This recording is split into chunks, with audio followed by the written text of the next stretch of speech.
said, oh, That's okay. that's okay, It'll be Chris. fine. That's okay. It'll be That's okay. okay. It'll be okay. It'll be all right. Oh, Jesus Christ. Okay. Okay, it's all, it's good. It's really not, I but was No. okay. It's So let's start here. Have for a reason. So, what is something that you would look back and say, you know what? Although it wasn't bad, it wouldn't have changed the outcome. I would do this or do this differently or make this different decision. For example, I would have started investing early.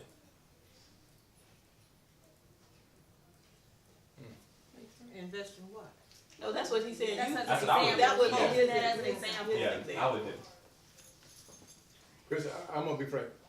Nothing jumps out at me right now about that. Okay, no, it has not been a perfect life. All right. The thing is that I guess maybe one of the things that happened to me, I didn't work for a lot of companies. I worked for one company for 40 years. I've been married to one woman for 40 years and lived in the same house for how many years? 39. So, I'm not one of those people that do a lot of changing, and that could be to a fault, all right? But at the same token, it's what has fitted me, okay? I'm the type of person that once I get into my comfort zone, I'm probably there. And to get me out of my comfort zone, as you all well know, takes some real pulling to get me out of my comfort zone, okay? So, no, by no stretch of the imagination have I had a perfect life, okay? We can always want more, but I think what happens with me, and personally right now in my life, okay, I'm pretty much content with the life that I live today. Could it be a little bit better? Probably so, but I have no need. I think I have everything I need and some of the things I want, and that's all I can ask for. I think one of the things we agree on, we would have had more children. That's one thing we would have changed instead of these two. Okay, all right, okay. Well, yeah, maybe Carol, maybe not, but after going through these two and reflecting back, not. Okay, I'm talking about these two have been. No, be honest about it. Now, we talked about that, so you're going on that Pinocchio ride now. But the point is, we're talking about we would have had more children. The thing about children are really great, and I'm so glad that I've had the opportunity to rear two boys to manhood and things like that. You know what I mean? And Chris, something that you said to me a long time ago. You came home one day when I think you guys were probably in high school or something, and you told me about one of your buddies. Him and his dad were best friends. Okay, and I told you this. I said the F stands for father and those stand for friend.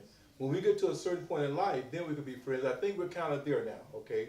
We can agree to disagree, but at the same token, I want to make sure that you didn't get our roles mixed up between friend and father, okay? Now, I don't know where your buddy is right now. He's probably living a great life, but I think you guys have turned out fairly decent, okay? Do you do everything I want you to do? Nope, but we have those conversations too.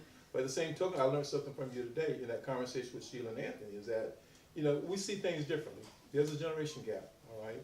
And I need to look at the generation gap as a blessing that we've all lived through it and we've seen it, as opposed to they don't think the way I do, okay? Because when you really look back, I probably didn't think the way Mama did, okay, or Dad did in his lifetime. So that's just my story. I don't know what you're looking for, but I gave you for what I had from the heart.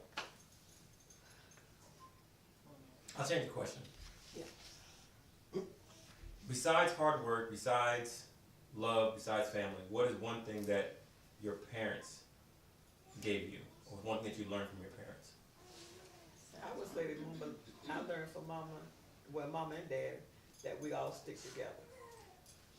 And I think we have proved that among the four of us over the years. Yes, Charles can rub you the wrong way. Daddy can make you sick sometimes. And Cat gets on your nerves. But I think in all of that, there's one main thing, and it's love. And what that song was, who sang it? Love will keep us together. Who is that? Who sings it? I don't know. That's it.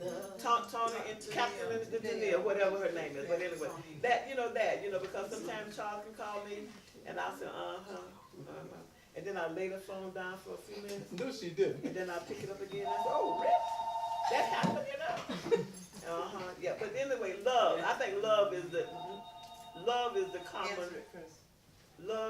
common denominator here. You don't change love. Love goes on forever. You see beyond. I see beyond their faults. I got faults too, and I'm hoping that they do the same thing with me. But yeah, we get ticked off with each other. I got ticked off with Betty the other day. Well, still- the same thing, I think the same thing, you got kicked out with What, each other. this, I'm talking. Yeah. See, that's what I'm talking about. Let's start right now. See, that's what I'm talking about. Let me have, this my time, let me finish. Look at You know, Mama, this she's is- trying to cross her legs. Cross her legs. She having a hard time, she really is. You got that on tape, Chris, 'cause that was ugly. You know what I mean? But look at it. Well, Now, you hold up, yeah, Nancy, she have to hold her leg Hey, crossed. Chris, answer, somebody's supposed to be trying to call us. Well, So Martha, you know, I'm agree. But one thing about being ticked off with each other, we all got our different houses that we can go to and not have to be bothered with each other. Exactly. But love is a common denominator, yeah, love is a common denominator, yeah. You know, Betty, you said something to me a few weeks back that made a lot of sense. During the time Mom was at Sunbelt, you know, and as she got to the latter days and stuff like that in the nursing home and just there full time, that's after she left your home, Betty had to go to the nursing home full time. You know, I would see my sisters more during that period of time in a given week than I would if she had not been in the nursing home, okay? And I think that's one thing that not only, Mama was kind of the thread. Betty, you said that. When Mama was in that nursing home, we saw each other so often, it was almost like, what are you doing here? I'm talking, I can go today, whatever the case might be. But the thing was, when Mama passed away, which was in April of this year, there was some time subsequent to her passing that I didn't see you guys for like weeks, okay? And that was kind of really, really sad, Betty, because we've always considered your house a watering hole. We can go to Betty's house when we can't go anywhere else and hang out and everything. The thing is that, but when she passed, then it seemed like we didn't drift apart, but we didn't have that contact and everything. And that's something that, while we were going through that, on that journey and everything, we would see each other often, sit down and talk small talk, or talk about whatever we had to talk about. But then again, we let that slip. And I hope at some point we probably try to rekindle that, maybe not to the same level that it was when Mama was alive, but it shows you what can keep a family together sometimes. And Addie Everett, in her own gentle spirit, okay, some folks will say what her legacy was. But I think her legacy in my mind was what I saw, how she lived her life, okay?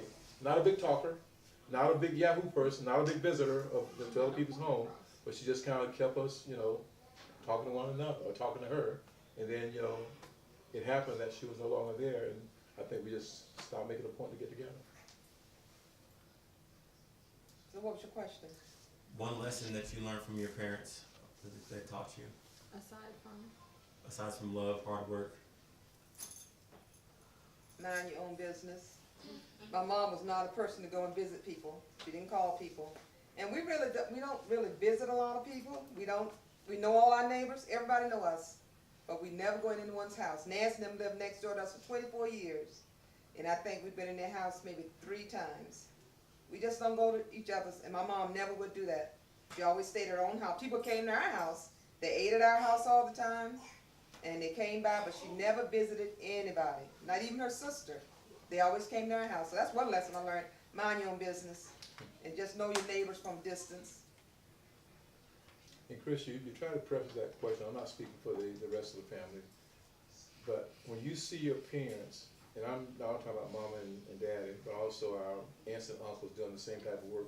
When you see them work hard day in and day out and did the kind of work that they did, to me it automatically lends me to the fact that, hey, that's kind of all I know. I just know the work, all right? And the thing is that, you know, I still think it holds true today. And that's why I've heard you all say, and I've heard Pat specifically say, you told us to always go to work, okay? And I guess we passed along to you all what we thought we knew, okay, or what we were raised to do, was to work and work hard.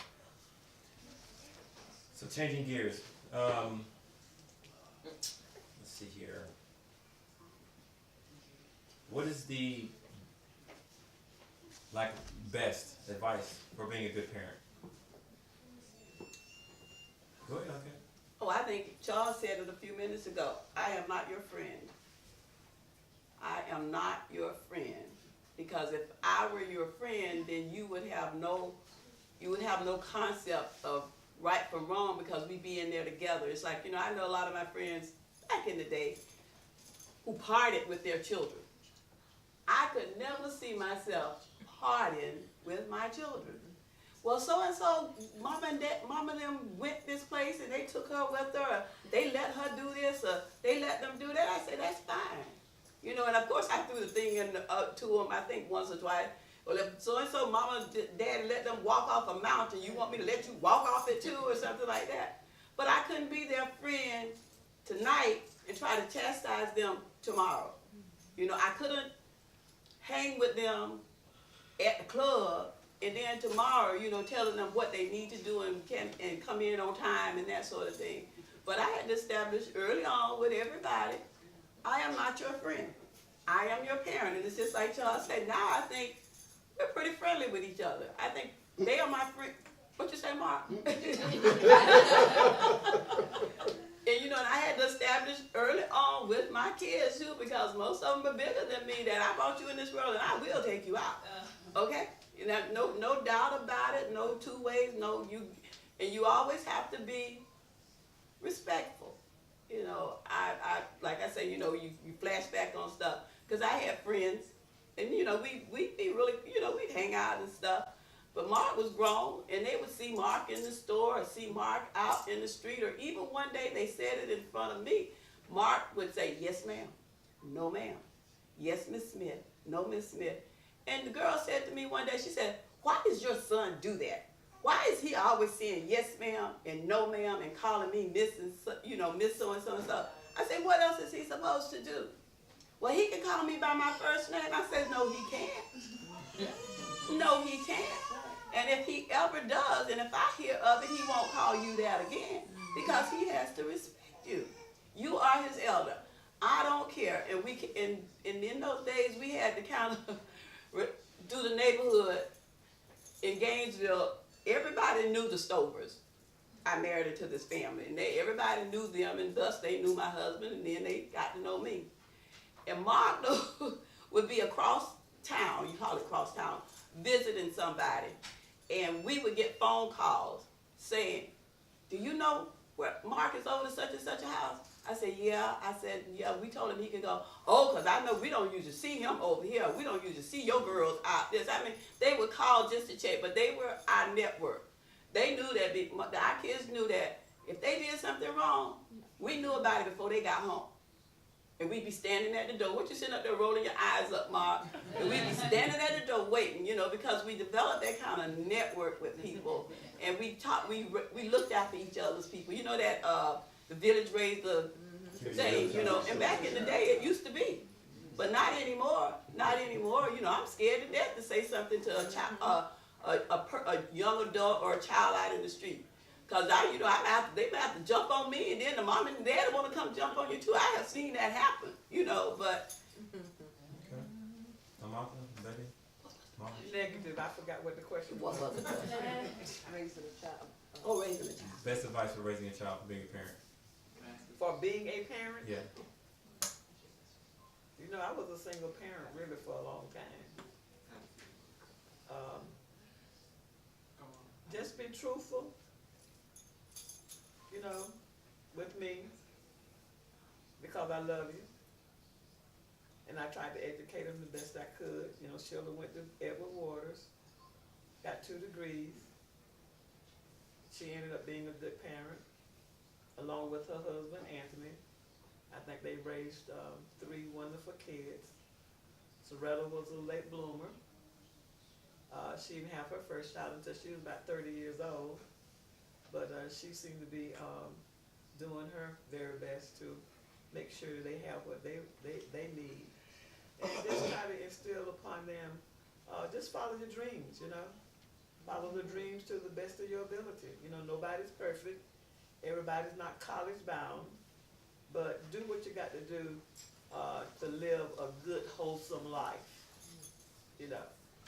Just like I said, if you got to build, what they say, if you got to build a ditch digger, be the best ditch digger there is, you know. And they make lots of money too, you know. You know, money is money, regardless of what you're doing, as long as it's good, honest money, you know, and everything. So that's what I try to instill in them in order to be good parents. And they've had, Sheila has 2 degrees, but she's had a wonderful husband. Amen. I wouldn't trade him for nothing in the world. You ain't got to. He ain't yours. I would trade it for a son-in-law for nothing in the world. I say son-in-law, baby. Remember, you single and dating. Then son-in-law, okay? We thought we had to remind you that you single and dating. And you remember, I'm the one who don't get anybody's business, you know? Yeah, right, yeah. I'm- But, I'm- and Soretta was on her way to getting her degree, you know. She was down in South Florida at Tampa and was doing the best I could for, you know, but she decided that she was not gonna go back, when she came back to Orlando. So after she got married, and I think she had 2 kids. And every time that she would come to my house, before she got married, I would ask her, Soretta, are you going to go back to Valencia? Are you going to go to UCF? So way after a while, she started alienating herself from me. She got a place she wouldn't come to the house. So I heard through the family grapevine that she said that when she got ready to go back to school, she would go back when she got ready. Okay. She got ready to go back to school. That she got married and had 2 children. And asked me one day for her money. I said, sorry, sugar, I don't spent that money. You know, it's gone, honey. It's gone. But she's done quite well, though. She's done quite well with her 16 hours. I think she actually needs in order to get her BS degree, you know. But she's done quite well. So I kind of chalk that up to being a good parent in order for them to be a good parent. And the main thing is to work. You know, you gotta have a job. You know, I think if I kept mine for 38.2 years, you know, they at least can come close. You know, but, Well, I just say to be a good parent, my opinion is be involved in with your kids. Encourage them to do things at school. There's more than just your household, more than just church. But you got to get involved to get to know other people. Get involved and be a part of their life. And every child is different, so you have to treat each child different. And that's something some people don't understand. Everybody's different. Everybody has different personalities. So if you treat each kid that way, get involved in their life, and get to know other people. You learn a lot from other people when you're listening to about your kids, because somebody can tell you something about your child maybe you have never thought about before, how they learn, how they participate, or things that they're doing out there. But you can't see everything, and you have to remember you can't raise your kids by yourself. So it's important to have other people around you, and that's the part about being involved in things. You know, we did everything under the sun. So even when you all were born for the twins, you know, Dad take one on his side of the bed, I take one on my side. You have to be a team player. And if you're a team player in raising your kids, it's a lot easier than trying to do things by yourself. I feel for single parents that have to do everything by themselves. Or if you're married and you're doing everything by yourself. We're blessed that Charles and I did everything together with you all. If he worked, I still was there for all the activities. If he wasn't there, we traveled all those places with you all for AA. And it was just good to do that. So the part is be involved. Get your kids involved and know the people they're hanging around. Because if you don't know the people they're hanging around, then you're in trouble. And you don't let your kids spend the night with nobody. We never did spend the night. That's one thing we didn't do. I want to clarify one thing. Carol said AA. Okay, she meant I mean, AA. AAU. I forgot one of those alphabets. Because I don't know where this broadcast is going, but I don't want them to think that we're giving y'all alcohol. You know, Taking them to AA meeting with y'all have a problem. But one thing I would say this about raising children, okay? And I hope that my kids, my nieces and nephews that are married or whatever, it takes 2 parents to raise children properly, okay? The Bible says, train a child in the way he should go, and when he grows old, he shall never depart, okay? The thing is to be is that mommy and dad is do different things in the family, okay? And I think in our family here is that mom is always the person who has the soft ear, okay? I'm the one who kind of says, okay, let's get to the point, all right, that type of thing there. And that may be to a fault. Not that I don't care, not that I don't love, okay? But the same token, it's one of those kind of things. We need to understand that mothers and fathers have different roles in the family, okay? The thing is to be is that in our situation, I can say this right, so you guys know it, Christian, and I always jokingly say this, is that I hope my children never have to come to the point they have to sacrifice one of their parents. Because I'm gone. I know I'm gone, okay, but I'm just taking it straight. I'm gone, okay, right? But the bottom line gets to be is this, is that mom will talk to you guys about whatever, and she'll talk to y'all until, y'all either agree or disagree, whatever the case might be, and then y'all go your ways, okay? then she'll share with me. Most of the time when she's talking to you all on the phone, I'm right there. I'm gonna listen to every word, and sometimes I'll say things, sometimes I won't say anything. Telling our Okay. secret. Well, that's okay. That's okay. They need to know, all right? The family needs to know.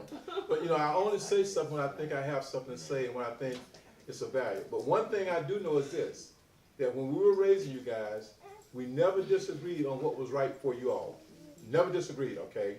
And the other thing too is that we never disagreed or argued in front of y'all. I don't think y'all ever seen us argue. I don't know, maybe you have, I don't know, okay, but I didn't call it an argument.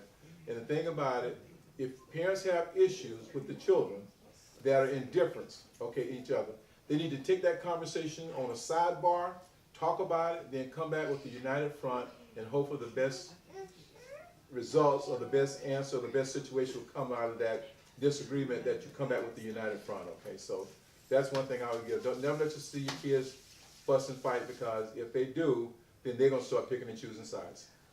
So, last question for the group.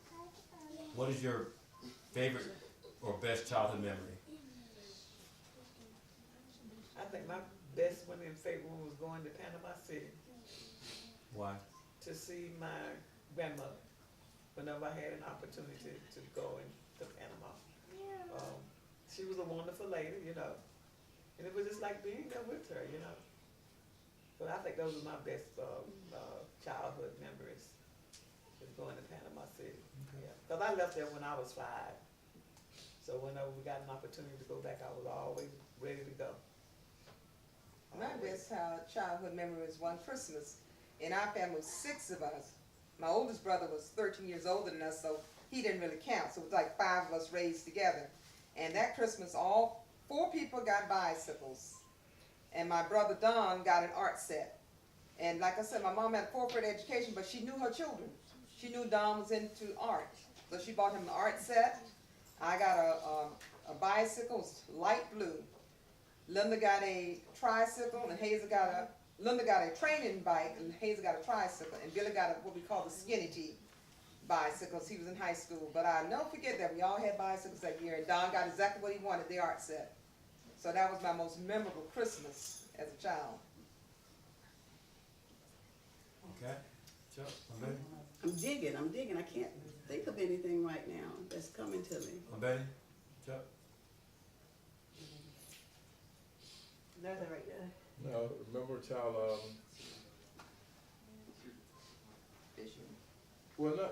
fishing was good and everything, you know, that was fine, but I guess one of the things that I kind of reflect back, I don't know if it's great childhood memory or whatever, but if I recall correctly, my father passed away in 1966, I believe it was, all right?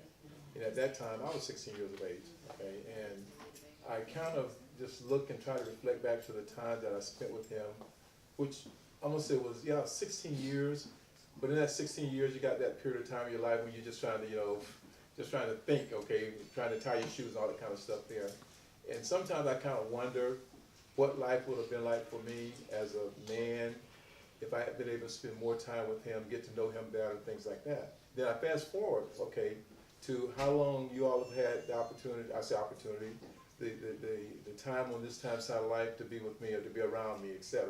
And you probably know me pretty good, as well as my nieces and nephews, okay? But I just think that Dad went out of my life just too soon, that I didn't get a chance to know him, okay? Or I didn't come from being his son of youth to being son of a grown man that can think and talk and have a different opinion, etc. I kind of miss that, but at the same token, you can't turn back the hands of time. But I'm glad that I've had the time to spend with you all, and hopefully I've had some type of positive impact on your life, not only as a child, but as a man going forward. Because I know we're doing everything, and now Anthony and you guys, when we had that conversation, I knew there was always a generation gap. But Chris, you said something today that I can't remember what the word was. We look at things differently. Process gap, okay? And I'm gonna take that going forward and try to remember, hey, it's a process gap. Not only with my own children, my nieces and nephews, but others that I come in contact with out there in the world, okay? And that's just the way I feel. But once again, as far as childhood memories, I just got a lot of memories throughout. But I think my best memories are coming later in my life, okay? To be able to do things like this or to have a gathering like we had today, okay? And that's why you guys always owe me about taking pictures. Because as time goes along, I'll be able to sit back somewhere in my corner of the nursing home, okay, and I'll be able to look at my laptop and I say, oh, yeah, I remember them and I remember that. And I look at Chris' face and say, Carol, who is that? Okay, so, but once again, childhood memories kind of escape me, but I'm living for today and I'm praying for tomorrow. Okay. I just can't pick one out. I had so many. Name one of the I many. can't, I don't know. You can ask one of your early questions one time, just to certain ones. Yeah. Well, what do you think? Anything about it? No? Anything? No? Okay. Alright, so we got I told you I don't talk much. time for, I know. Really? Oh, the high school sports shop. Yeah, play. yeah. Time for one more. Okay. Get a good one, 'cause she gonna answer. What? So, well, no, that's a snowball question. So, when you look back on the whole of your life, and you accomplish all these wonderful things, and you see us as a family, okay?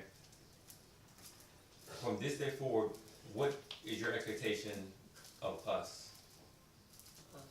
Us, the generation behind you, the third, fourth, fifth generation of Everett. What is your expectation of us as individuals and as a family? I'll be real candid, okay, and I've talked to some of y'all individual about this, okay. This generation right here, basically is the first generation living, am I correct? This generation, Mama would have been the matriarch, she would have been the first generation at the time. And I think this is a time when Mama was living, we had like, I think 5 or 6 generations alive at one time. I think it was 5, okay, all right. From her down to the youngest one, which would be like Alea and Zarian and folks like that, you know what I mean?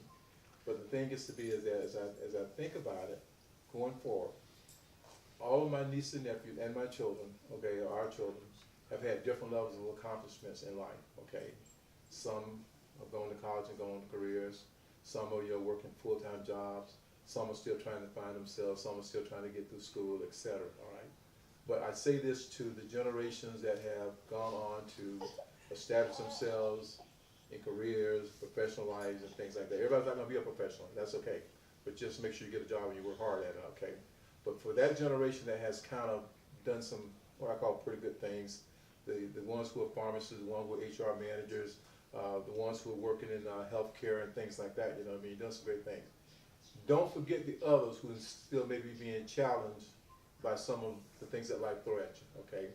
And I'm calling out to that group, okay, that seem to have gotten to a point in life, but you're not there yet, okay, it's not over until it's over, all right? Make sure that you take time and check on the others. You are your brother's keeper, and as a result of that, make sure that you don't go through life enjoying the good things of life while others struggle. And that reminds me of the story of one of my children was in school in an academic class getting a B. And one student over here was getting flunking.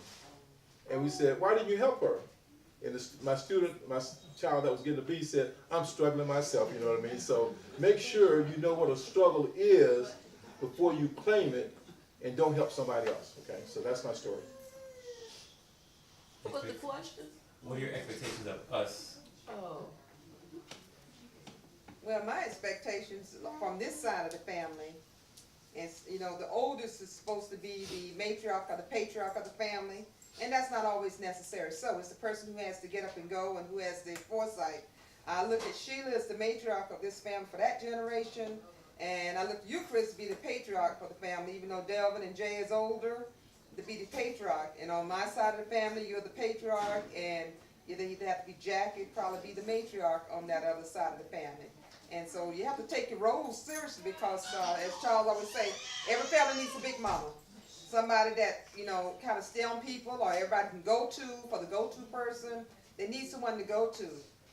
Grandma Addie's gone now, so now after Betty and Martha and Kat and myself are gone, it's all on Sheila. And she's the matriarch. And that's for y'all generation, that's who it is. And you are, you know, because if Delvin don't take his role and Jay don't take his role, it's down now to the next person, which will be you. And so those are things you need to think about, who's going to take care of the family once this generation is wiped out. And anything can happen at any time. So that's what I expect from the next generation. And to carry on some traditions. You may start new traditions. I don't know what they are. But it's good to have traditions in your family and to respect each other and just follow through and do them. And not forget about each other, because you all live in different places now. But you still need to find time to get together, not just for funerals. Because it doesn't matter if you go to a funeral or not. But get together and do things together. Yeah, every family needs a Ronald Barrett. I don't know if y'all know who Ronald Barrett is, but Gospel comes. That's Natalie. yeah, I think this group here knows who Ronald Barrett is. So every What? family needs someone to Natalie communicate Ronald and Barrett. share things, okay? We're in that technology age, all right? And I'm gonna give you a good example, all right? Martia was in the hospital last night, and I guess somebody texted, I don't know who texted me, but at the same token, we need to make sure we have that chain goes, that somebody calls somebody, even though she's just there and the hope is just temporarily, those kind of things we need to know about. So make sure that we communicate about the things that impact the family. And the family needs to understand this. When the family does well, everybody does well. When one hurts, everybody hurts. And we just lost Thad here recently, okay? And as a result of that, at such a young age, what, 19, all right? And that's a hurting thing, you know? And I think we have been so blessed as a family that the Everetts have lived long lives, okay? But once again, there's gonna come a time when we're not going to be able to sit here and say that, because, you know, the only time we have is right now, and tomorrow's not promising any of us. It's pretty much the same thing that Dave said. I expect you all to take care of yourself and help take care of the others. You know, don't look down your nose at the ones that don't have a degree or didn't finish high school. Treat them as equals and do for them whatever you can do. I don't expect you all to take advantage of each other. You know, don't do that. Don't do that. Don't always be running to cry wolf, you know, when there is no wolf, because you know somebody's gonna come. Cry when you really need to cry, because they will be there to help you. I mean, you know, they won't take the whole burden, but you know you should do the best you can for the others. That's all. Just, you know, try to stick together. We do pretty good. I mean, we've always done pretty good in sticking together with Mama, and I think we'll do that. Continue to do that. But you know, I remember the times that, you know, when I moved to Gainesville, that all of y'all would come up, all the children, and we stay at the house. That was when some of us could sleeping on the floor on air mattresses. Now we can't. You know, but we were a family. I needed help. They all came. You know, my house needed painting. And you know, I'm thinking, okay, we're gonna have to get somebody to paint it or something. I look up one morning and they're all pulling up in the yard, getting out the car. Well, what y'all gonna do? We came to paint your house. You know, and that's what I expect you all to do for each other. Like I say, don't use and abuse each other, because I don't think we've done that. I think when they've helped, when we've given help to each other, we were like the last straw for the person to come to. You know, we tried to do everything else we can before we got to you. I remember first time your dad did my income taxes. First time, you know, when I graduated and we had a family, and he did my income taxes, and he said, "You owe these people, you owe $500." I looked at him, my husband looked at him, we looked at each other like, how am I gonna pay $500? We don't even have $500. And you know, and then he said, "Charles, don't worry about it." And it's like, we can't help but worry about it, because we gotta pay $500. And before we left that weekend, I had my $500. I had it, you know, and it was never, and it wasn't, I said, "Well, I'll pay you back." "No, you don't. You don't need to pay us back." You know, it was, no. It's collecting interest. It's still collecting interest. I got it in a 401k. I got it in a 401k, not from him. All of you all chipped in and helped me pay that income tax. It's on the 401k. I tell you, you need to cash in your 401k, because I want my money now. I want my money. But when I turned it into a 401k, it's now a 10046. So we gotta wait. But you know, it's that kind of stuff. You know, nobody had the $500, but collectively they helped me. You know, and that's what I expect. If you got 5 and you got 2, and it doesn't always have to be about money.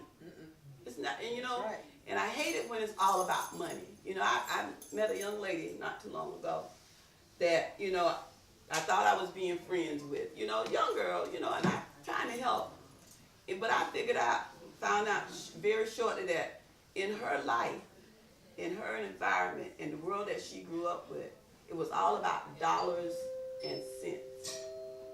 It wasn't about, I went out my way today to help you. I picked you up and took you here and took you there. Didn't ask for any gas money, my time.